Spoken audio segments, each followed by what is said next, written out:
Hello and welcome back to the stories that brought you here. It's the podcast dedicated to the stories of the people from Pender Island, British Columbia.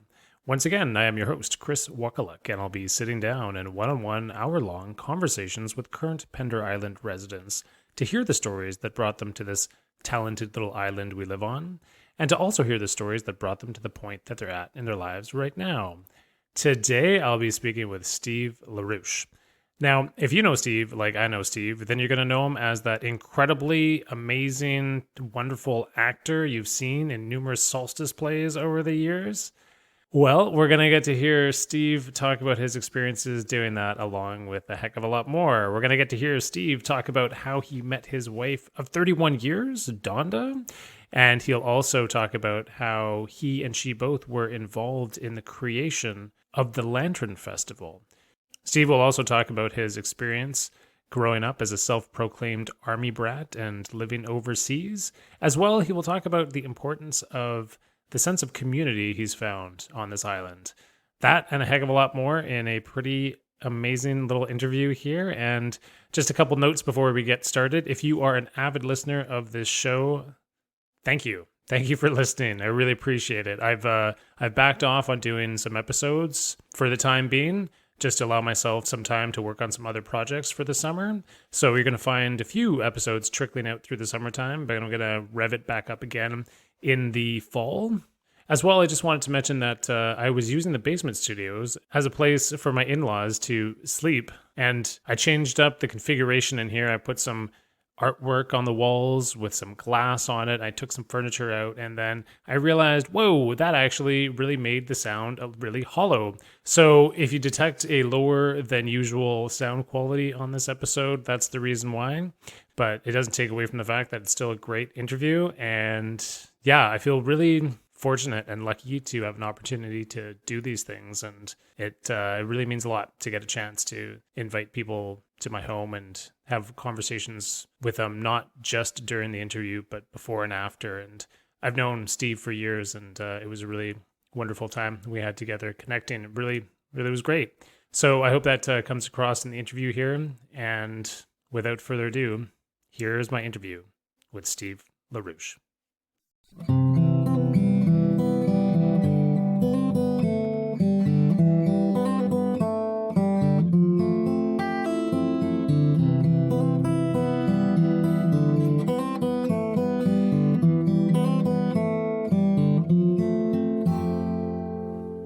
Here we go. We're rolling. We're on. Okay. Steve, welcome to the podcast. Thanks for having me. Yeah, man, right on. We're gathered here, the two of us, on a Sunday afternoon in the middle of summer here. And yeah, actually, I didn't even ask you yet, but how's your morning been so far? Actually, pretty good. Yep. I went to the car show yesterday. Had a good time. That was very nice. Yeah. Yeah, I had my brother over. Geez, he hadn't been over here for a while, but we had a great time. It was cool. Okay. What was going on at the car show? Actually, they had the Pipers there, which was nice. They had food, drinks, and everything like that. But they have some really cool vehicles there. My brother came over with his truck. It was a chance for him to show it off. And he's actually at another car show today, showing it off again. Oh, sweet. Where does your brother live? He just lives in Brentwood, actually. Okay. Yeah, so that's cool. He's not that far away. What kind of truck did he bring over? He's got a 76 F-150 with a 390 in it. He put a dump box on it. Oh, it's a killer ride. The thing sounds like a dragon. Yeah? Oh, yeah, it's a wicked truck. A dump box? Yeah. He does a lot of construction like myself. And, well, none of us are getting any younger, right? So the dump box is a real time saver. Easy on the back. Yeah. Plus, it looks nice. So it's like a utility truck. It's not just a show truck. Oh, he drives it. It's his daily driver. Cool. Oh, yeah. Yeah, it's a nice ride. I can show you pictures later. Okay, right on. All right. Okay, well, thanks. Okay, well, let's jump into the traditional first question we get to on the podcast, which is, of course, what brought you to Pender Island? Wow, geez. Actually, what brought me here was I was living in Esquimalt at the time. And my kids were like 2 and 3 years old. They were just, they were pretty small. And we were living in an apartment. And one of the things I didn't like was apartment life, for one. That's not something I enjoyed much. But the thing that really got me was how other kids would treat each other, especially how they treated my little girl and stuff like that. And I'd be hanging over the balcony because she wanted to learn her bike and stuff like that. And she'd be down there and she'd be riding and stuff. And then older kids would come over and knock her off her bike and throw her bike into the dumpster. Whoa. Yeah, and this happened several times, and I just got tired of it. So I decided, what we were doing for the longest time is we would come over and visit. She had an uncle over here that was living here at the time. So we'd come over and visit. And I was, this is such a nice place. I really would like to live here.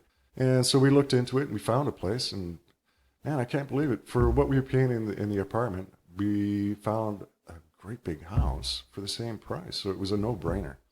But I just couldn't take the city life anymore. It just wasn't for me. Dawnda and I were never ones to go clubbing or anything like that. So the things that draw most people to the city were things that didn't interest me. But I like being outdoors, and I just had to be here. Okay. And I'm so glad I came.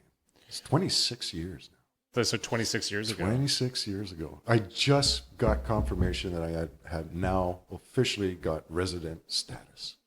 What do you mean? So I'm officially a resident. Wait, who gave you the confirmation? Well, when I first moved here, people were joking. It's like, you could be here 5 or 10 years and people will start talking to you. And then once you hit 25, you're a local. So I've made it the local status. Congratulations. Yeah, I'm stoked. 25 I can years. stay. I'm not going to get evicted.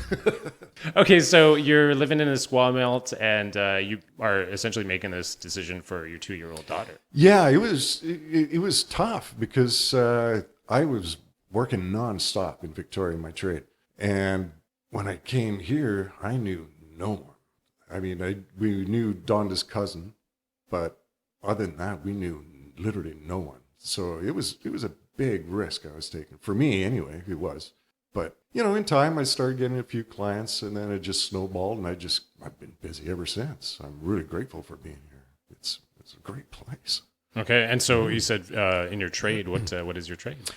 Well, I do drywall, taping, and painting. And so, you got to know you're living here on an island, you got to wear a lot of different hats. Yeah, for sure. Because if you're a one-trick pony, you're not going to make it.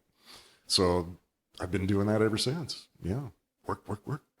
Okay. Everybody likes to eat, right? Everybody likes to eat, for sure. 26 years ago, you said it was a big leap to move here because not knowing exactly how you're going to make a living, but knowing that you wanted to live in a place that was safer for your daughter. Yes, that's the main thing. I wanted a safe environment for my kids to grow up in. And, frankly, a lot of the kids said, we lived across from a high school. Not nice. I didn't like it. So I had to go. And I'm glad I did.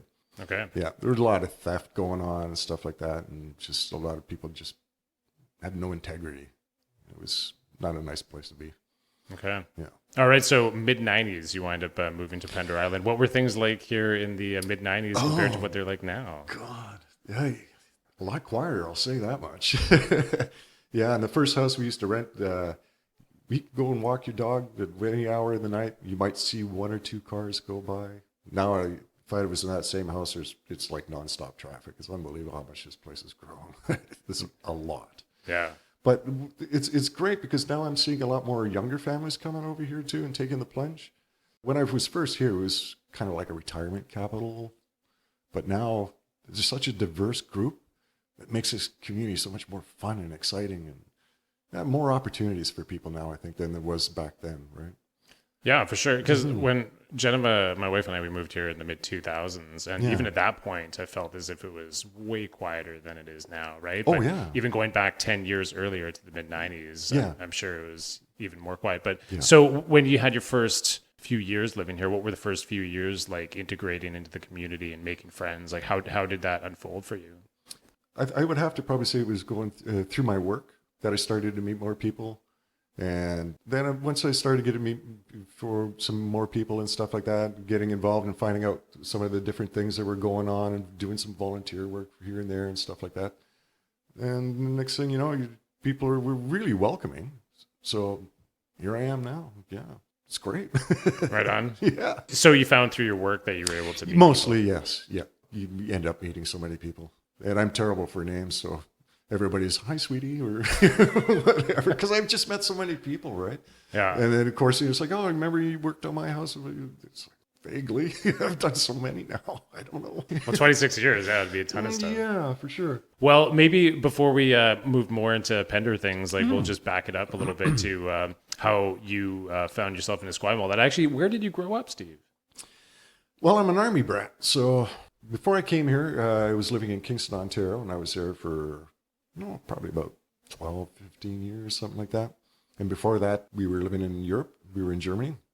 My dad got posted there, and that was a great experience. I really loved living there. That was really nice. How come? Why'd you like living there? Well, just nothing against being in Canada or anything like that. But I mean, when you're in a foreign country in Europe and stuff, and you go to places that took longer to build than the country that you came from, that's pretty amazing. And I got to see things that I never would have had a chance to do on my own. But, you know, it was tough because you make friends, you move, you lose friends, you lose contact with them. But the things I got to see and do are things I'm so grateful for. And so how old were you when you were living in Germany? Let's see. I think when I left, if I remember, it was about 12, and I was there for 4.5 years. Okay. Yeah, it was good times. Yeah. Yeah, for sure. Well, what were you doing in Germany that just stands out in your mind? Best school trips you could ever imagine. Oh, yeah. Well, and plus the school trips would take you to other countries as well, right? Which was really exciting. So I was pretty lucky as a kid. A lot of people don't get to travel much. It's expensive. Yeah, totally. Oh, yeah. Yeah, it's different when you're over in Europe because it's so accessible. The distances are way shorter. But you would go on school trips to other countries. Oh, yeah. Yeah. That was so fun. We went to Holland and stuff. And my dad, when he took his vacation time, it was great because he would take us to places that were sort of out of the way places, not like your touristy trap places. So you really got to see the culture and experience what it's like to be there.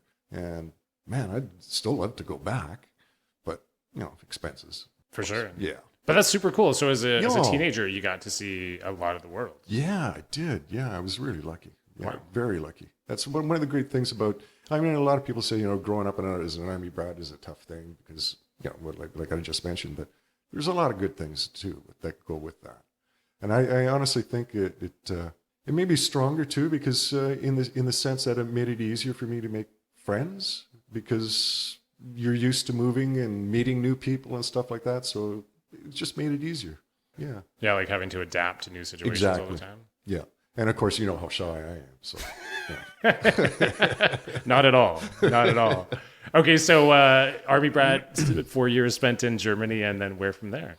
From there, we left and we got posted to Kingston and stayed there. Did all my high school years through there. Met some great friends, and some of them I'm still in contact with, which is really neat because I don't think that's something that happens too often anymore.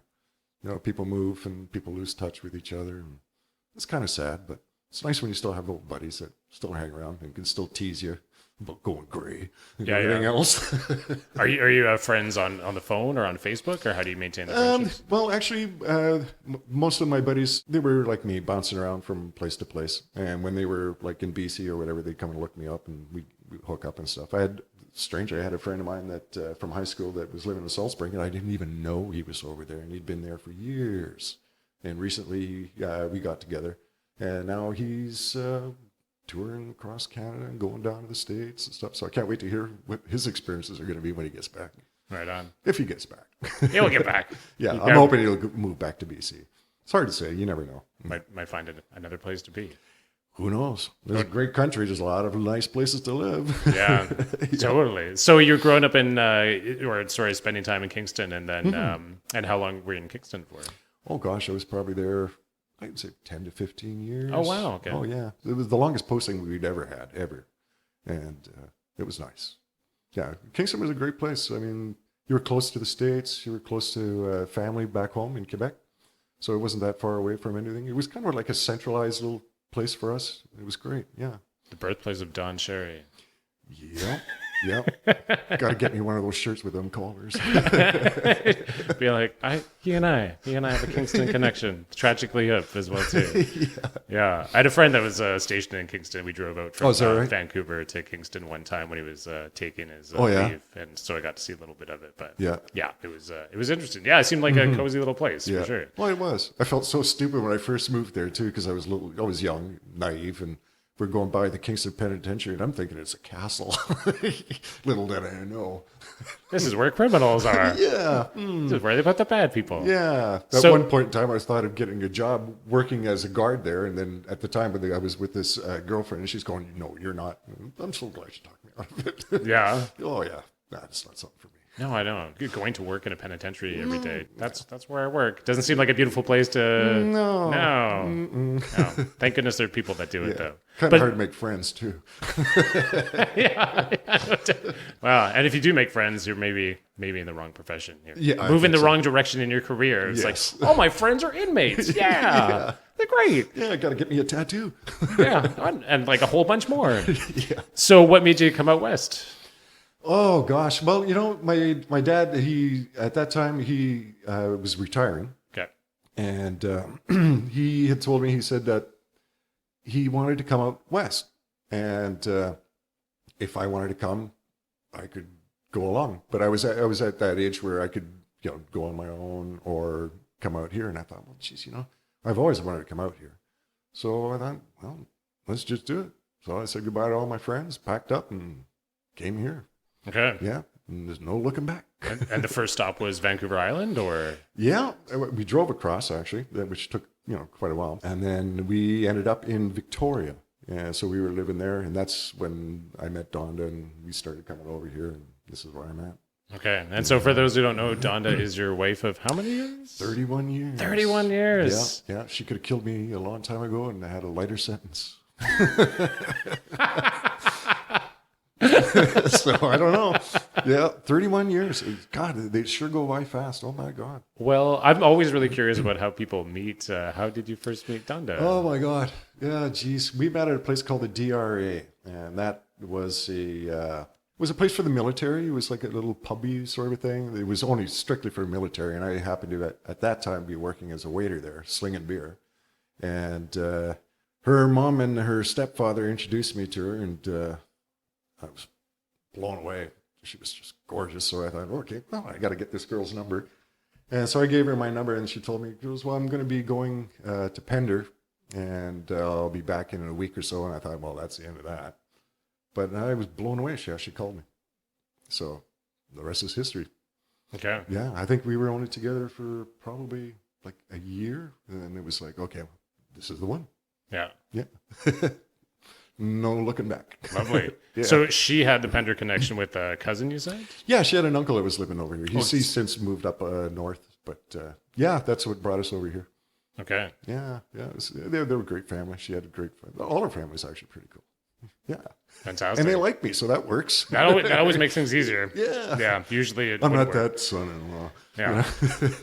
A way worse situation if that's the comments going back and forth for sure. Oh, yeah. Yeah. It's nice to be well liked by the in-laws. Well, yeah. It's nice to like have it reciprocal. It's nice to like the in-laws too. Well, yeah, for sure. Yeah. Okay, so you guys you moved to Pender Island, and so at that point you said you had a 2-year-old daughter, and is that your first child? Yeah. The Dawnda's she's also has the same name. Yeah, she was our first, and then we had Manly, who was my second. And Jesus, turned out to be a big guy. Yeah, makes me look small. He is a big guy. Yeah, definitely. Oh, yeah. So you moved to Pender Island, and you're living here in the mid-90s, and you're finding some work in your trade, and then I wanted to get into your experience with the Solstice Theater because that's how you and I met for the first time. Yes, yeah, and that was part of our parole condition, if I remember. Oh, really? Yeah. Yes, it was. Well, how did you get involved with Solstice? What was the? Oh my gosh! Actually, it was really funny because there was a fellow here. He's since gone, Rick Gogan, and he was telling me that he was doing a little bit of theater, and he said to me that they needed somebody to help with the reading. They were short of some people. And little did I know it was actually an audition. He conned me into it. And so I read for the part, and I was blown away. I got the part. I was like, wow, what did I just do? But we did the play, and that was it. I was hooked. I just love it. Yeah, it's been great. And I don't know how many we've done since, but hopefully I'll be doing some more yet. Yeah, what was that first play? Oh my gosh, what was that called now?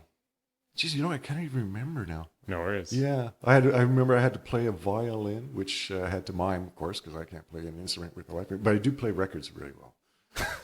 But yeah, it's funny. I can't even remember the name of the play anymore. Okay, no. And was that at the community hall or?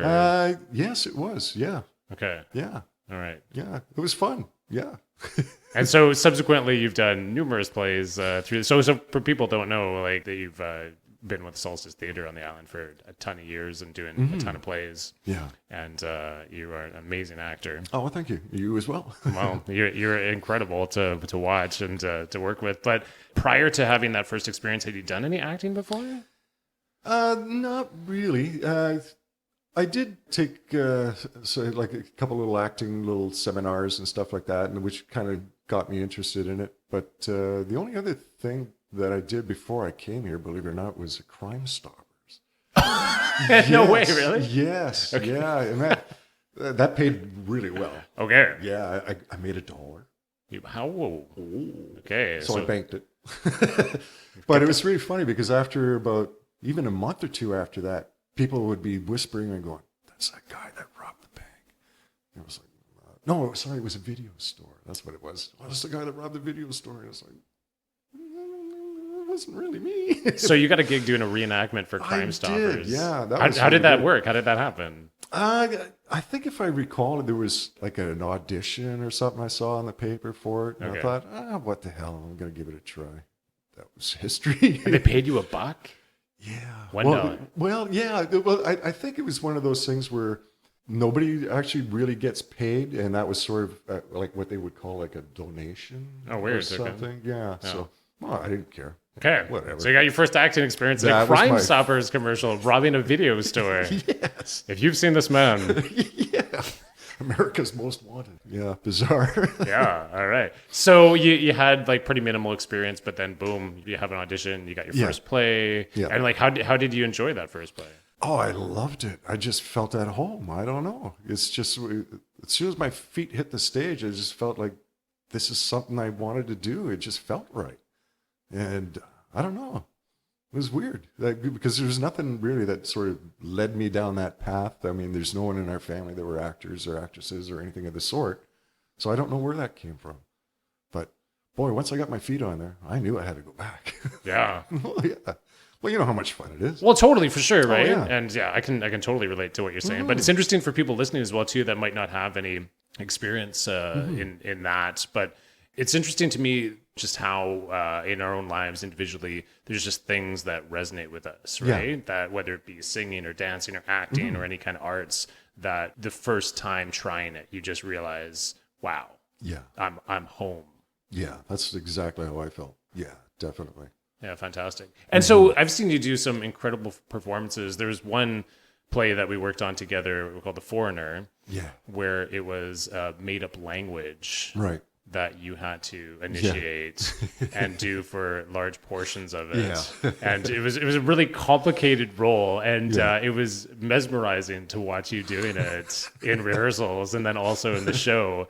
I was so blown away with that. But in terms of favorite performances that you've done in different plays, that one, if you want to comment on that one or other ones as well too, what stood out to you? Yeah, that was actually probably one of my more favorites. Yeah. And I can't even remember the name of the other one that I really liked, but in that one I had to speak, if I remember, it was like 5 or 7 languages, and it was actually really fun because Malcolm Armstrong had approached me with the script, and he came over to my house that day and said to me that he came across the script and he really wanted to put it together, but he felt that I was the one that could pull it off. And I was thinking, like, why would he think I'm the only one that could pull it off? It's like, I mean, what am I getting into? And I started reading it, and it was just such a great script, and I just felt I wanted the challenge. I tried to find roles that are challenging to me, and that one was really challenging. And I'm so glad I did it. And it was just so much fun. Yeah. What do you like best about acting? Is it doing the actual performance itself, the rehearsals, like? But if you can pinpoint one aspect of it, like, and articulate it, what is it exactly that you love about acting? I think what I love the most about it is you get to be a different person, and when you throw yourself into that, it gives you a different perspective on things because now you're not yourself, right? So that character will bring out different things in you that you didn't think you had. But just that part of it, I think, is the part I find the most satisfying for me, is just being someone else. I mean, we don't get a chance to do that. No. No. That's what I like the most. most. Yeah. And of course, just being up there, feeling the lights on you and stuff. It's a great feeling. Yeah. And what I like too is a couple of people have told me that they got into it because they saw how much fun I was doing and having up there. So that makes me feel great. That's just like the best. Nice. Yeah, for sure. If you can inspire other people from what you're doing that you enjoy a lot, then I think you're doing something that's right. Right on. Yeah. So getting to be somebody else and then inspiring other people. Those are for sure. Yeah, that's really satisfying. Yeah. For sure. I've done a few murder mysteries in the last couple of years, Mm-hmm. and I never break character during the night. Yeah. And because it's so enjoyable to get a whole evening to pretend to be somebody else. Why would I want to break character? Why would I want to be Chris, right? And so I totally relate to that. Yeah. It's so fun. Yeah, exactly. Just to be immersed. Mm-hmm. I remember when it was a Christmas Carol play that Kelly Irving was doing. Yeah. Even in the closing of the show, after the show was over, taking the bows, you were still in character. It's hard to let go. Yeah, when you're so immersed in it, it's hard to walk away from it. Anytime I was getting ready for a play and running lines and stuff, it would just drive Dawnda insane because I'd be walking around the house muttering and in character and stuff, and it's like, what the hell is this? It's like, oh, yeah, there he goes again, right? But that's what we do, right? Yeah. Yeah, it's all the way or nothing. For sure. I want to shift gears as well too and talk about other kinds of art, because just before we started this, we were talking about you wanting to get back into painting, because that's something that's part of your life as well too. Maybe if you want to talk about other kinds of art that you enjoy doing, including painting as well, and let people know about that side of Steve. Well, I like to paint. My preference is I like surrealism. That's just something I've always had a fond attachment to, and it's just a different way of expressing yourself through your art, which I really like a lot. And I don't know, this is nothing like stepping back from a piece that you've been working on and going, yeah. When you hit that point when, it's okay, then you can sign your name to it. But sometimes it takes a while to get to there because, things get in the way, you can get distracted, and sometimes you just have to walk away from stuff and have a fresh perspective on it and then come back. But yeah, that's always been a great love of mine for sure. And I'm hoping we'll get back into that again soon. Okay. And so any schooling for that, or is it just self-taught? No, self-taught, basically. Right on. Yeah. I took one course in college, and that was a very long time ago, but that helped me set my mind that this is something I want to do for myself as a hobby, right? Because otherwise I don't really have any hobbies other than just doing my gardening and stuff, but I really like doing art. Okay. Yeah. Painting. Yeah, for sure. Yeah. I always had a sort of a secret ambition of being a proptologist. That's the guy that makes props. just so people know. I've never heard that term. Is that a literal term? Is that real? Well, I made it up. Okay, good one. All right, yeah. No, what got me started there was Dave Fernie. He had a production that he was doing, and he asked me if I wanted to make some props for the show. Yeah. And I jumped in there in both feet, and I really enjoyed doing that. That's a lot of fun. I mean, that'd be a great career for somebody to do. Yeah. I would love to. And especially now that you see what's going on in the movies and stuff. Yeah.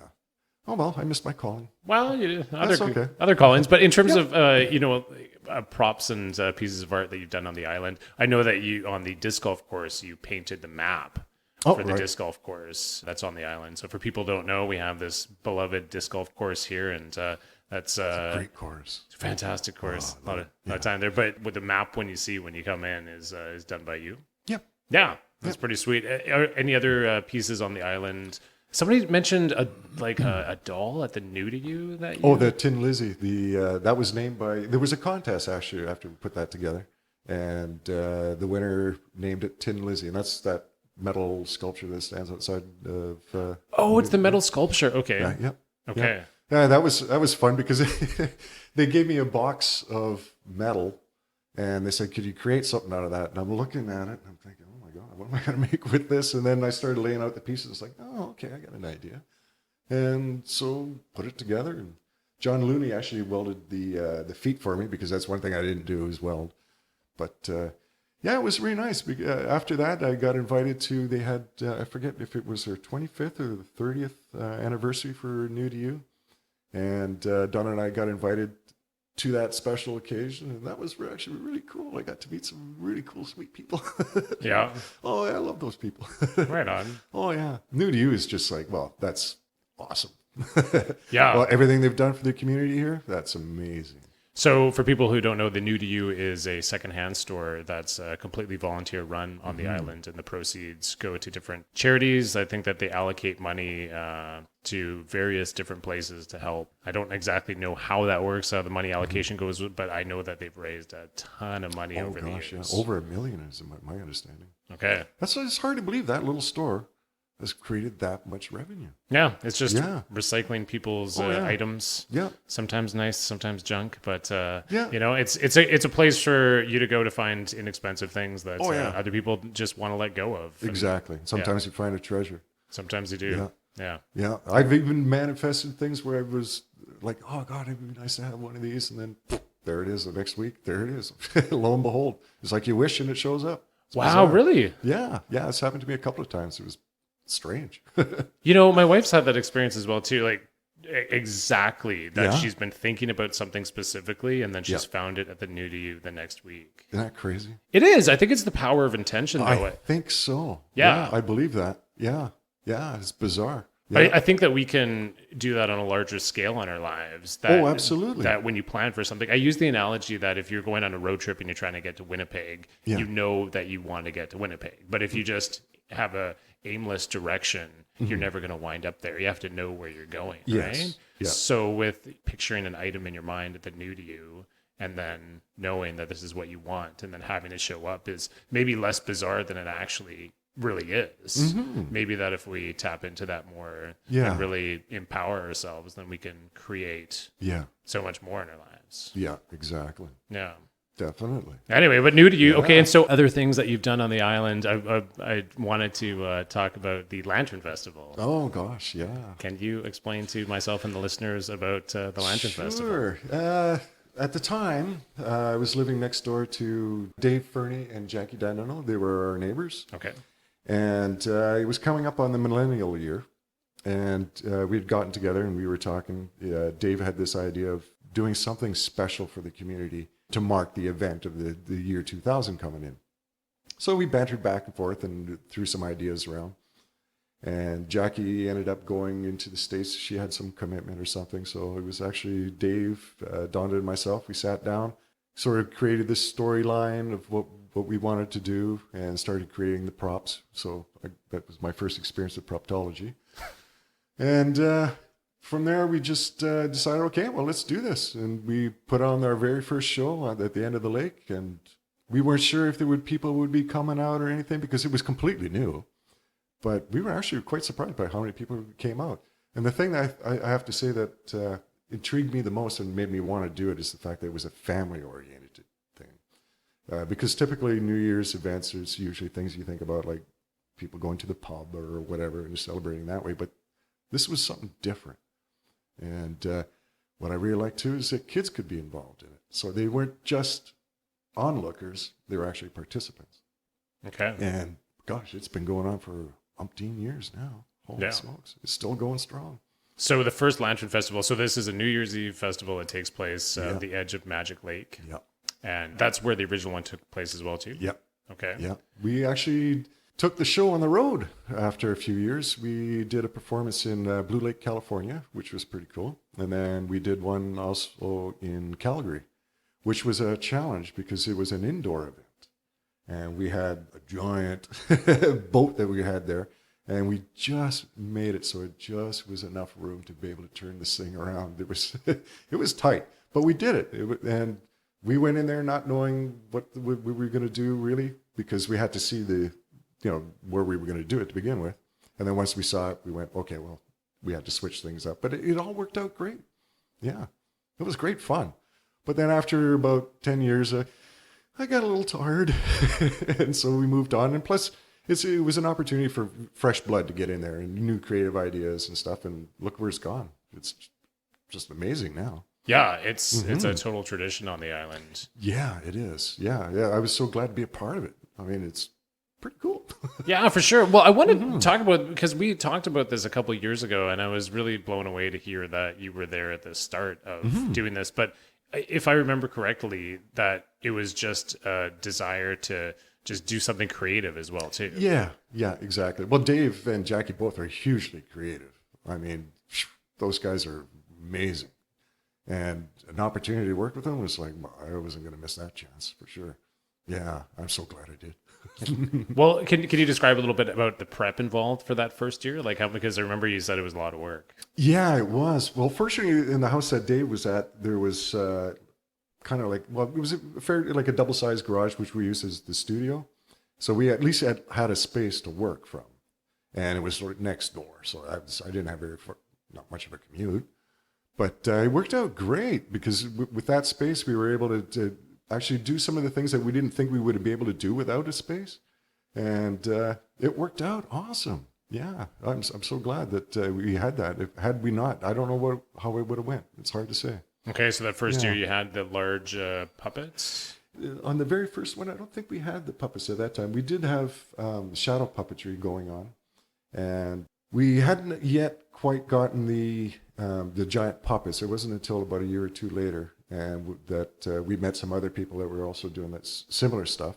And they came over and we got together and they were showing us, this is how we make giant puppets and stuff. And it was like, oh, wow, that's so cool. I got to do that. And we made our own. And as far as I know, they're still being used. Mm-hmm. Mm-hmm. Cool. Yeah. I think it's really neat because part of doing the show is also capturing a bit of the history of the island. And, I think it's super important to have these stories documented as to how the Lantern Festival got started, and that, first of all, thanks for being part of getting that started because it's made so many people happy. Like it's an event that people go to every single New Year's Eve if they're on the island. Yeah. The first one I attended I wasn't living here. I was here as a tourist, basically visiting, and I was really touched by just how nice it was. Like you said, it was a family event. It's not just a bunch of drinking and hooting and hollering. Yeah. And it was a really gentle celebration. Mm-hmm. Yeah, yeah, and it's so cool seeing kids there. Definitely. Oh yeah, and they're all when you look at them and their eyes are wide and they're looking up at that giant puppet and stuff. It's pretty neat. Yeah, yeah. I loved seeing the look on the kids' faces. Fantastic. Yeah. And just one more time, just to mention the two other people, or because you said it was yourself, Dawnda was a part of it, and then Dave Fernie and Jackie Dawnda. She was part of that too, for sure. Okay. Yeah. Fantastic. She came back after a bit, and of course she helped us out a lot, and she worked out a lot of the details for us too. Yeah. I miss those two. They were great. Yeah. They're no longer on the island. Oh no, they moved off quite a while ago. Yeah. Okay. He ended up going back to this is like a clown college. What is it? So he was part of a clown college? Yeah, he was doing that for a while. Both of them actually. Really? Oh yeah. Wow. Definitely. Okay, so they're professional clowns. Basically. Really? Yeah. Wow. Oh, they're pro all the way. Oh yeah, they're hugely talented. The two of them. Oh my God, I love watching them. Working with them is even more fun. I did a clowning workshop once with somebody for half a day who was teaching it, and I was like, wow, this would be really fun to learn how to be a professional clown. Oh, yeah. Yeah. Well, imagine getting paid to do that? Imagine getting paid to do that. That'd be a first for me. Professional clowning. Yeah. Okay, so maybe leading into the second traditional question, people who have helped you along the way on Pender, just an opportunity to mention other people, and you mentioned like help with putting the Lantern Festival together, but any other people on the island that have given you help along the way? Yeah, actually, coming to think of it off the top of my head, one person that was really helpful to me was Dan Bingham.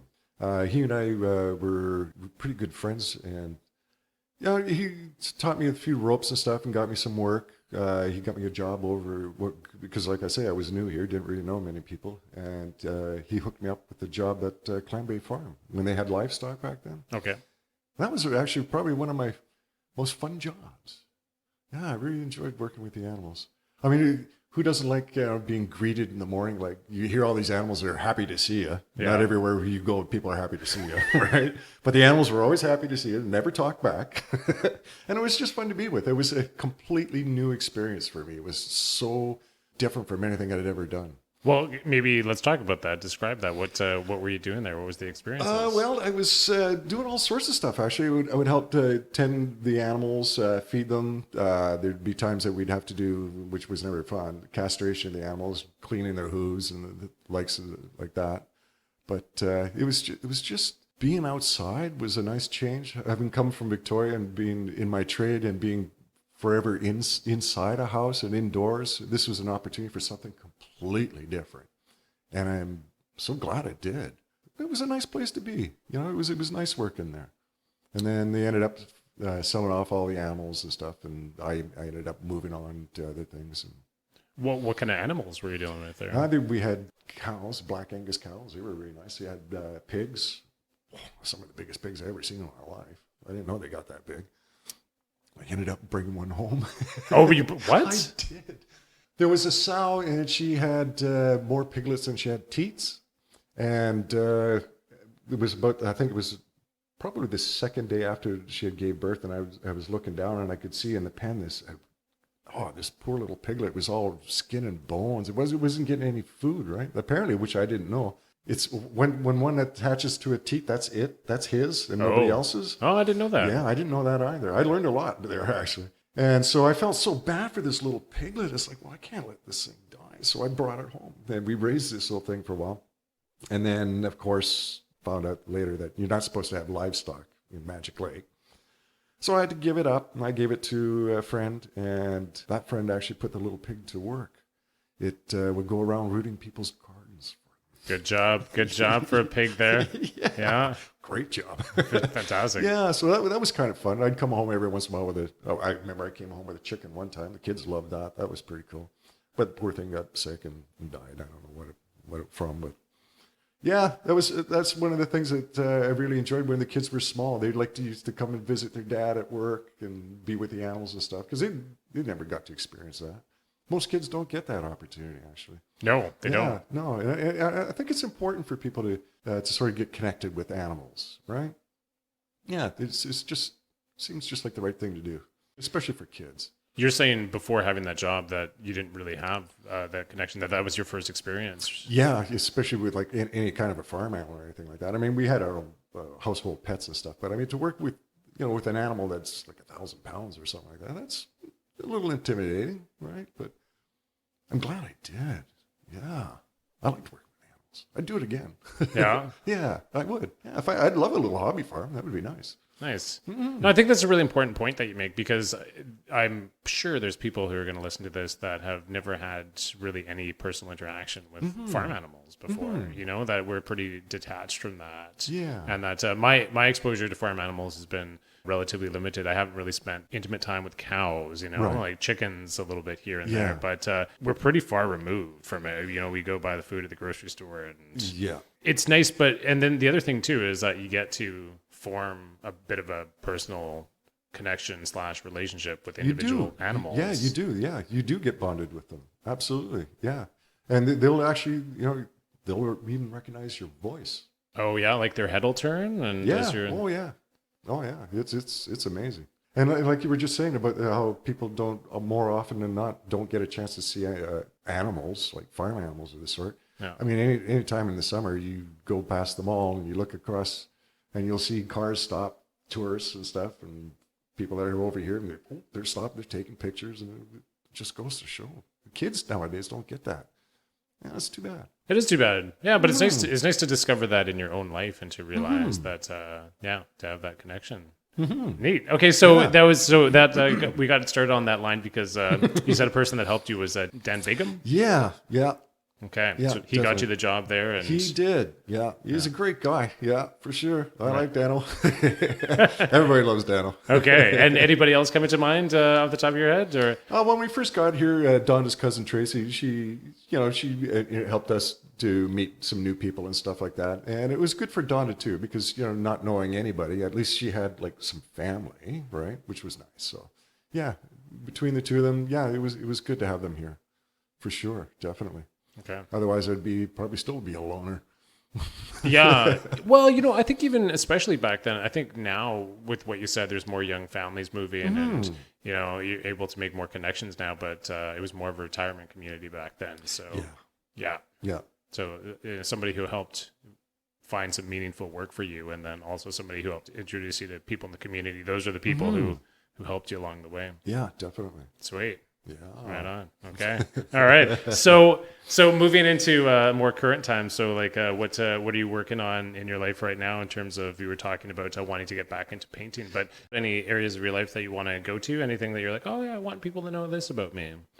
Not really. Actually, it's funny for somebody who loves acting as much as I do and being on stage. I'm actually a really private person.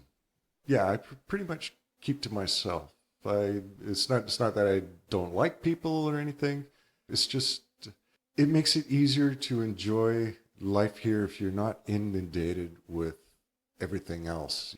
I'm finding I'm spending more time looking out for myself instead of, like, when I was in Victoria, I was just driven to look after everybody else's needs, through work and everything else, and forgetting all about my own. It became nothing but it was always about work. And well, now in this time in my life, it's like, you reprioritize things, right? And one of the things that I'm finding that's really important now is to find time for myself, to do things that I want to do, things that I like, that I've been putting off for a long time. And one of those things is just enjoying my kids and doing things around the house and just enjoying, just living here. So yeah, I guess it just comes with age, I guess. I don't know. Well, maybe, but like, you felt as if you were just going at too rapid of a pace and doing things for other people quite a lot. Yeah, I just needed to slow down a bit. Take the time to smell the roses, for sure. I mean, we're not going to be here for long, and we're in a beautiful place. Take advantage of it. Yeah, definitely. Well, I think that there's a lot of people on the island that really enjoy their privacy and enjoy their time on their own. And I would actually easily count myself as one of those people, Sure. Like, I enjoy the social time, but more than that, I enjoy being on my own. Yeah, for sure. Me as well. But on the flip side as well, though, one of the things that I find probably the most attractive thing about this island is just the true sense of community. I mean, when you go to events, I mean, how many people can actually say that, they go to an event and they're having fun with their old teacher or their old principal or the mechanic or the pharmacist? I mean, in a city, you're so, it's just like you live in an apartment, you don't even know your neighbor's name. You might just wave to them because you recognize them. But here, there's such a true sense of community, and that's the thing that I love about this place. It's just like we're all in this together. If crap hits the fan, we know that we're all going to be here for each other, and that's not something that you find very easy anywhere else. I mean, this is it. This is the only place to be. I'd rather be on this island than any other ones that I've been to. I find the other ones are too big, too busy. To me, they're just like suburbs of the city. But there's something special about this place. It's magic. Nice. Yeah. Yeah, I've learned that more and more as I've been interviewing more people, because what you're saying has been echoed by so many people in these podcasts that I'm doing, that we have such a strong sense of community here. And it's really nice to hear people speak about it out loud. Yeah. Because you can easily miss it. Sometimes when I go to the Driftwood, I'll be driving away and think, oh my gosh, I had 4 really nice interactions with people who are just acquaintances. People I don't know that well, but I joked around with this person. I gave a high five to that person. We had a laugh over here. And I feel if you don't process it later or think about it, you'll miss the fact that you're actually nourished by those experiences. And that it's good to reflect on that and to really recognize, like, oh, wow, that actually has a lot of value. Just like living in a giant support group. It's pretty cool. So I don't care what goes on around the world, as long as I'm here and everybody's happy on the island, it's okay with me. Yeah, for sure. Well, what are some of your favorite places to go on the island? Or do you like spending a lot of time at home? Like, what is it that... But in the last little while, I've been enjoying spending more time at home, because I've spent the last 30 years making everybody else's dreams come true through my work. And now I'm at that stage where, now that the kids have moved on and we have our own place, it's like, now it's time for me to do stuff for me, to make my space nice. And so I've been doing that. But if I'm not at home, I'm probably out in the bush or walk on the beach. We got great beaches. We got one that goes all the way around the island. Did you know that? A beach that goes all the way around the island? Get out of here. I've got to go on this beach. I got to try it. It's probably busy right now, though. Okay, all right. We'll wait. We'll wait till after dark. Yeah. Yeah.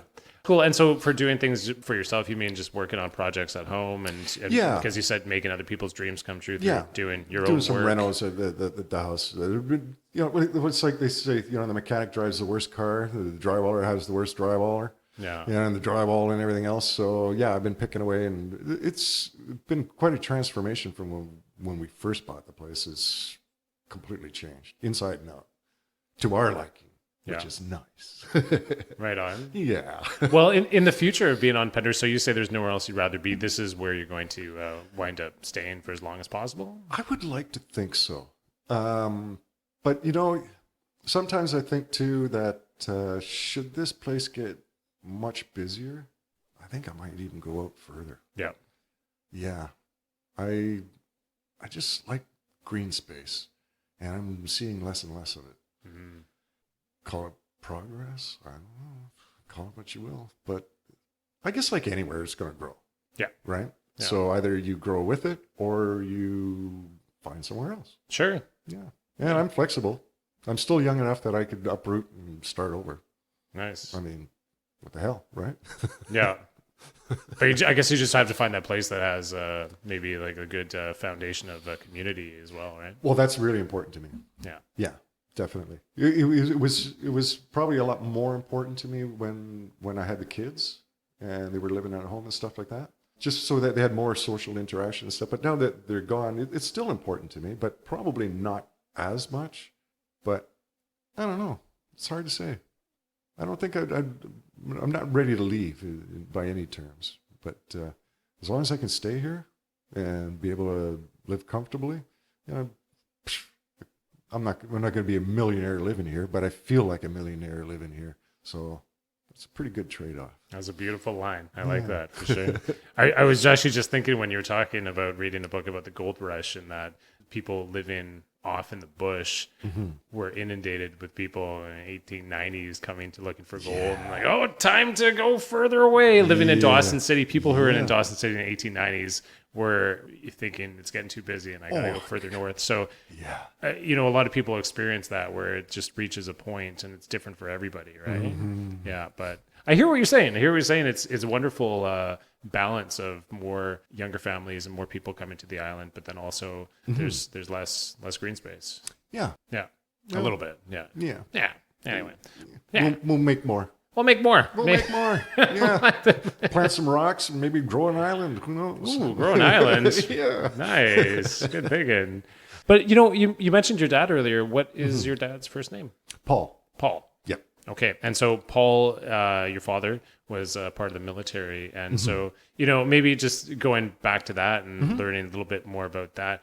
So with him being transferred into different places through Kingston and Germany and other places he went to, like I've talked to numerous people who have grown up in military families, but in terms of what you were observing about your dad being part of the military and through that whole complex, how was your perception of life when you were that age, like seeing your dad as a military person, and how did that shape you in a way? Well, I guess it shaped me because in a sense that it's disciplinary in a sense. You don't, being in the military, you don't have the freedoms that a civilian would have. But by the same token, it builds character, I think. You know, just even from moving around a lot, and it forces you to do things that you probably might not normally do, like introducing yourself to a complete stranger when you first move to a new school and stuff like that. But growing up as a military brat, I had no problems with that. I'm actually I feel blessed for having grown up that way. Yeah, absolutely. Yeah, and the military was good to my dad, and he loved the life. And I got to say, in terms of my mom and stuff like that, it not just my mom, but I mean any wife of a military personnel is a special woman, because you're uprooted a lot. And like my dad, a couple of times he was posted overseas, while we were still here. Like he went to Egypt for 6 months, and he was in Cyprus for 6 months. So during my teen years, there was some time where he wasn't around. And so, at that young age, it's where you start to, it's like you got to take a little more responsibility, because I was like the oldest one in the family. And growing up that way is not a lifestyle for everyone, but it's not a bad lifestyle. I have no regrets at all. Right on. But I wouldn't join the military myself, though. I can't stand being yelled at all the time. That would never fly for me. You just mentioned your mom's name? Ramon. Ramon? Yeah. Okay. Yeah. She and my dad, unfortunately, they're still together, but my mom's in a home. She's has Alzheimer's, unfortunately, so we put her in a home. But she's happy there. I mean, everything's working out. I mean, we're all doing our own thing. It's kind of weird having to visit one and visit the other. It's almost like being part of a divorced family or something. But yeah, no, it's all working out. It's good. But and when you say it takes a very special woman to be the wife of a military officer, can you expand on that? Well, just I mean, there's always the fear, I'm sure, in the woman's mind of if he gets called into active duty, of course, and just being like even posted for like 6 months at a time. That's it doesn't sound like a long time, but when you're a single mom raising a couple of kids, 6 months seems like an awful long time. I would think so. Yeah, and it was tough for her because the language barrier was one of the problems, because we're all French Canadians, and my dad actually wanted to join the military so he could learn to speak English, and my mom started to pick it up. But she never lost her French accent, which is funny. Yeah, even after all these years. And anyway, yeah, it does take a special person to do it, because from one day to the next, you don't really know what's going on. Right. But yeah, she's pulled through. She made it. Fantastic. Yeah, she passed the audition. And you said you're the oldest. I am. So siblings? Yeah, I have one brother. He's 4 years younger than me. Yeah. And yeah, we're close. Really close. He's good. He's a good guy. Yeah, for sure. Right on. You'd like him. Okay. Sweet. The piece of the New to You, I think, is really interesting to have a little bit of local understanding and history as to who did that and why it's there. Right. Is there anything else on the island that... Not off the top of my head, but there's a sense of satisfaction in knowing that like if I died tomorrow, I left a mark. And not everybody gets that chance, because you can get swallowed up and forgotten so easy. You know what I mean? Like when you're in a big city or whatever, you're just another face in the crowd. Mm-hmm. But it's hard to be a lot harder, I guess is what I'm saying, in that kind of a situation to leave your mark, so to speak, right? But hey, I left a little mark, something. Yeah. It's nice. And as you know, like we also leave a mark with the people that we interact with in the community. And, oh, absolutely. Yeah, I think that memories of the time that this person did that or that person did this or we did this together. There's just so many of those, right? Yeah. I must be doing something right. Nobody's firebombed my house yet. Let's hope nobody's house gets firebombed anytime soon. By the way, I don't live on the island anymore. I'm moving tomorrow. All right. Well, if there's nothing else that you want to talk about, we can end it off there. But sure. Like any last words that you want to send out to the people of Pender Island? I love Pender and I love the people on Pender, and let's just keep being a community and look out for each other. Okay. That's all we have is each other. Keep looking out for each other. Exactly. Awesome. Yeah. Okay. It's been fun talking with you, buddy. Yeah. Thanks, Steve. It's been great. Thank you. Cheers. Well, thank you very much for listening to that. And to honor that interview, I decided I would come down to Found Road Trail. So Found Road Trail is located on the North Island, and you drive along Clam Bay Road to get to the trailhead. And once you start walking it, you enter onto what I think is the most dynamic and best trail on the island. You start off walking through cedar trees and ferns, so many of them, and it dips down a little bit into a little dry, swampy area it is right now in the middle of summer, and a ton of ferns, and then maple trees, and what I believe are birch trees as well, too. And then you start making your way up a bit of a steep hill, and you go through a fallen fir tree that has a huge chunk cut out of it to allow access for the trail. And off to the left, you can see the root system that's been pulled out of the ground a good 15 feet, maybe 20 feet tall. It looks so imposing. And this giant soil monster is staring at you as you make your way to the very top, where you have mossy rocks that you have to walk through arbutus and fir forest to get there. A ton of arbutus leaves on the ground right now, and you descend through the mossy rock area, then down steeper and steeper onto a little bit of a switchback, almost zigzags down through fir and cedar trees until you go down, and after about what I think is 25 minutes or half an hour walking, and at the end is the ocean access. I made my way back up, and I found myself a place just off the trail on the mossy rocks near the very top, and the moss on the rocks makes everything look so soft and round. I don't feel like there's too many sharp edges around here, and it feels as if almost they're just a bunch of little people that are existing in this place. They all seem to have personality.